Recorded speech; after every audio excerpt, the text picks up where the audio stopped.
So now let's talk about master pages, which are up here. And these are really, really powerful. And let's just get into master pages and we'll show you what makes them so powerful. Okay, so you can see I'm on page 4.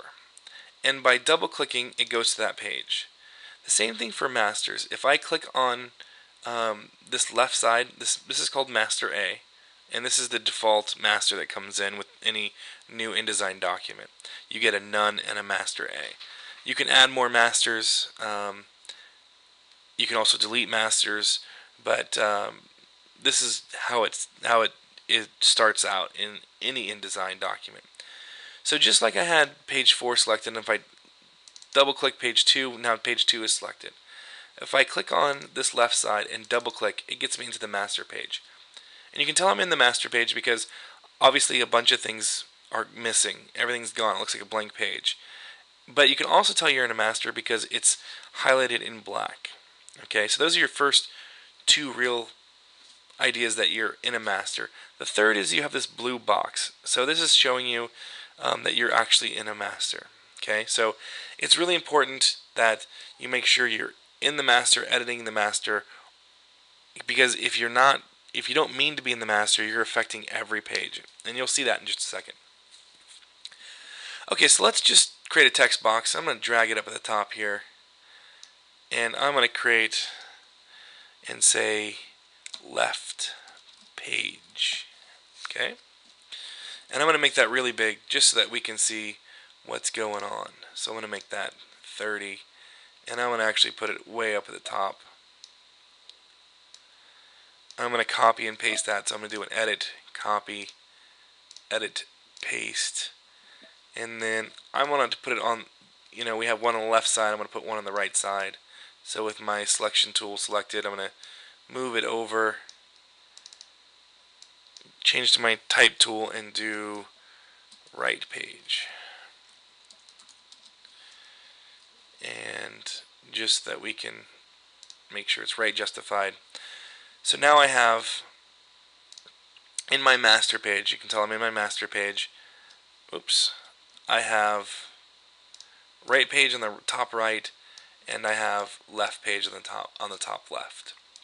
So where does this show up? Well, let's go back to page 2. So I'm going to click on it and then double click on it. And you can see I have left page already that shows up here. So this is what's called a master. So this is a master page that's labeled as A, and you can rename master and call it whatever you want. As you add them, you can call them whatever you want as well. But you see these little A's in each of these corners? That means we're using the master A. So we're using this layout, whatever is in master A, it's using. So if I hide the pages panel and just move along, you can see I have left page at the top, right page at the top, left page at the top, right page at the top. So by doing that once, it added to all my pages. You can see it doesn't look like it's here, but if I move my image, I bet you $1 it's there.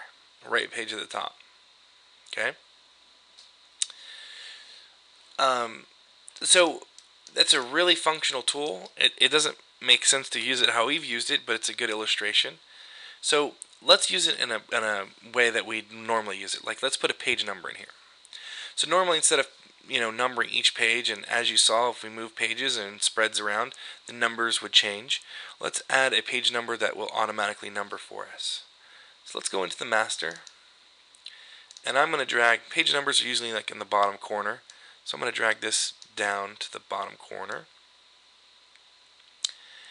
and I'm going to label it just so that we can see it.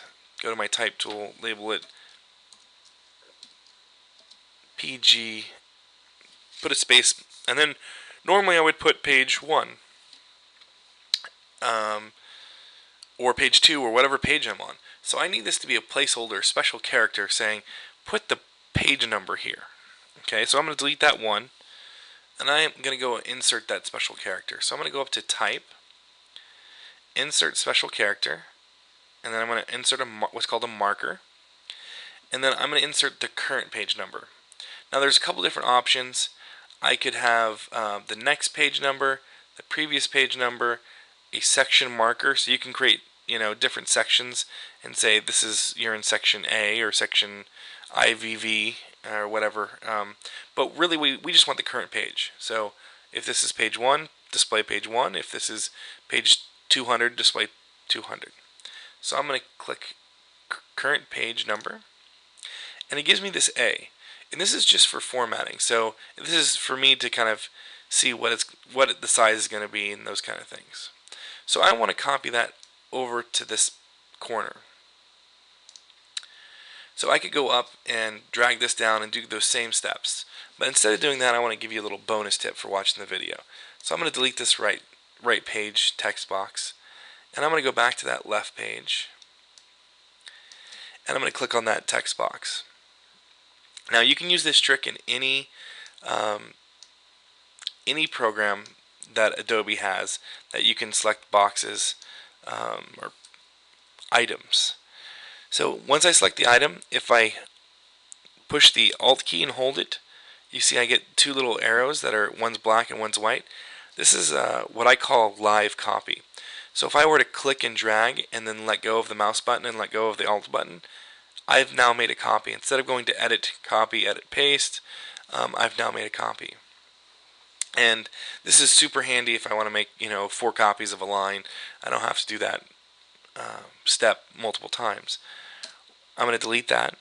What I really use this for, if I hold the Alt key down, click and start dragging, and then I hold the Shift key down, it constrains the proportion, or constrains which direction it goes. Just like in Illustrator or Photoshop, I can go perfectly vertical, perfectly diagonal, or perfectly horizontal.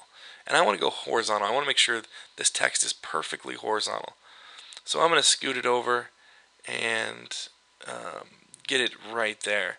And now I'm just going to move it over. So I'm going to just click and move and hold the Shift key down and get it into that corner. And then, of course, I'm going to want to right justify it so that it's over in the corner.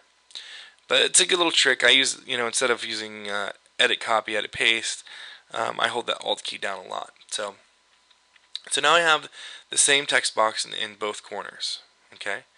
The placement needs to be as close to possible, as close as possible to make it perfect, but as close to each other. But we'll kind of let's see what we actually did. Let's jump there. Kind of losing steam here. So let's go into page 2. You can see now it says page 2. Let's go to page 3. See if it says page 3. It says page 3 for us, which is really nice.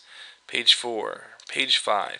So this is in doing that one master, and because all these pages use that one master, remember with the A in the corner, it has now put that page number and that text in each page. So it's done that automatically for us.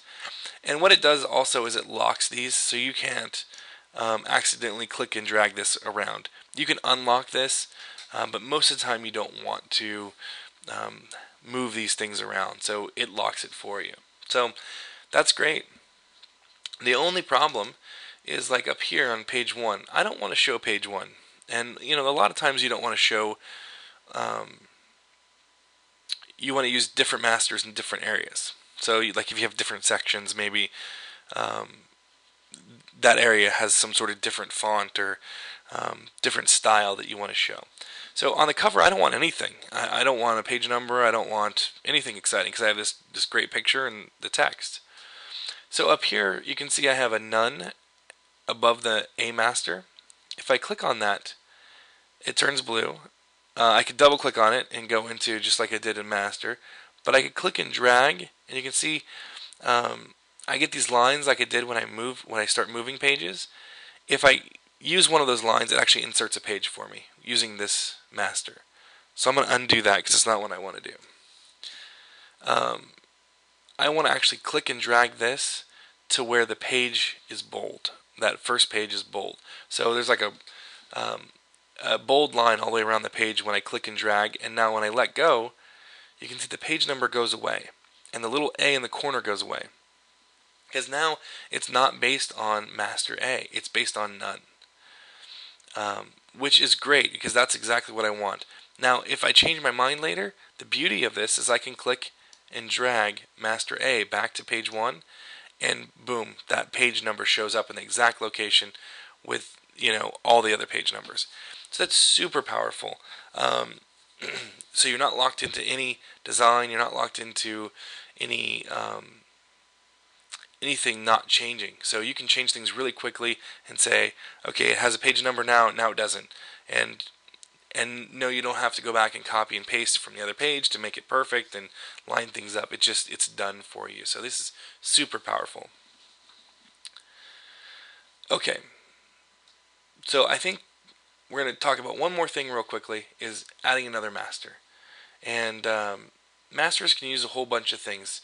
You can use text or graphics or shapes or whatever you want to use. So let's create a new master. Let's go new master, and I didn't really touch on that. It's this little menu right next to the two arrows that kind of hide that panel.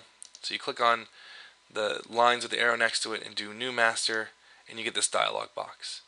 And you can change the name if you want to call it something else. I don't really want to call it anything else right now. And let's say you're creating a section where you want a blue bar at the bottom with no page number. So you create a master B, and you would have a master B in that group now. So this is really cool. If I want to draw a shape at the bottom, and I want this shape to go all the way across, I'm going to draw it on this page first, and then I'm going to draw it on this page next, and it goes all the way across. And let's change the color to black. Let's change, oops, and then let's click on this box with our selection tool and change this color to black. Okay, so now I have a black bar at the bottom. Maybe this is designating a section or something like that. You can go and put other fonts down here, other type, and I used to do that when I worked in a magazine. We put printed on recycled paper and all that stuff in the footer down here. So let's say this is done. This is all that I wanted to do. I can double click on page 2, and it's still using master A. But if I were to click and drag master B down, it would now just use master B. So you can see I have a B in the corner, and now I'm using a different master. And if I wanted to put master B on page 3, it's there. And if I ever want to go back, I just click and drag master A back down, and all of a sudden I have page numbers instead of those black bars. So that makes it really useful, and those page numbers come back as real page numbers. So the Pages panel is super powerful. Master pages are really, really powerful. We're just scratching the surface, so play with this, and really, I would encourage you to go out to the internet or to go to our book or to really find out more information on master pages, nesting master pages, and working with pages and spread in the Page panel.